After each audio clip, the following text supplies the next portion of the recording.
gestures that are characteristic of those who fly airplanes.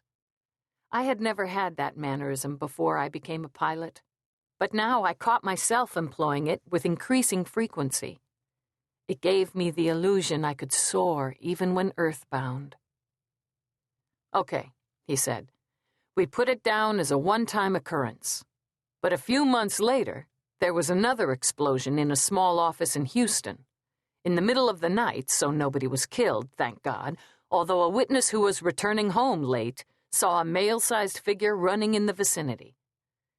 The HPD said the explosion was deliberately rigged, and the FBI was called in, but they never came up with so much as a suspect.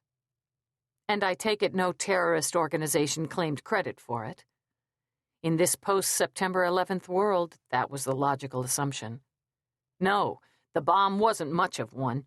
Simple black powder with a primitive timing device. Guess he was still learning how to build them. Obviously, that wasn't the end of it. Far from. I was surprised I hadn't an inkling of what seemed to be a major problem. But I knew the reason High hadn't told me about the explosions before this. RKI's inflexible need-to-know rule. Even significant others or spouses didn't need to know about attacks on the firm's infrastructure. But why hadn't I read about the explosions in the papers, or seen something on the news? Well, of course. The media hadn't linked them, and individually they weren't much of a story. Explosions in distant places, unless they're massive or terrorist-related, rarely make the local newspapers. High added, "The police reports are all in the file." He fell silent, staring out the window at the rain falling on San Francisco Bay. I waited, letting him tell it in his own way and time. The next office he hit was Kansas City.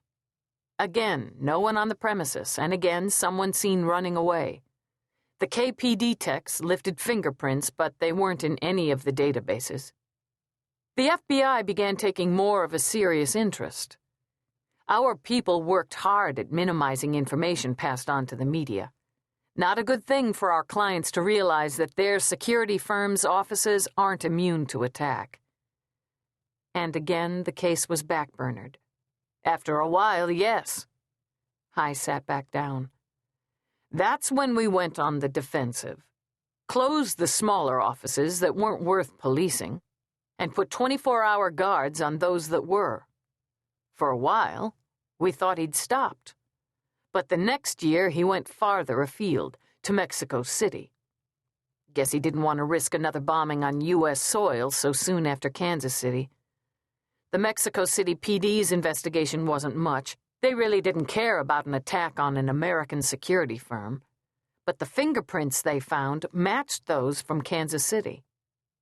After that, the guy went underground for a few months, until the guard at our Miami office spotted someone sneaking out of the building and got the bomb squad there in time. No prints, no leads, and again we managed to control media coverage. Finally, last August, he hit our training camp. Blew up a bunch of the clunker cars we use for the new ops to practice evasionary driving. I thought back to the previous summer. I'd been working a case in the Paso Robles area, and High had been spending an unusual amount of time at the training camp in the Southern California desert near El Centro. "You call in the police?" "Hell no. We don't even make the camp's existence public. The Imperial County Sheriff's Department knows it's there, but most of the locals think it's some secret government installation. Besides, as explosions go, it wasn't much of one." "And since then?" "Nothing. But I don't believe for 1 minute that he's quit. I feel like I'm sitting on a pile of dynamite, and so do Gage and Dan. This guy's targeted us for some reason, and—" High spread his hands. "So, will you take on this job for us? Find the bastard?" I asked the obvious.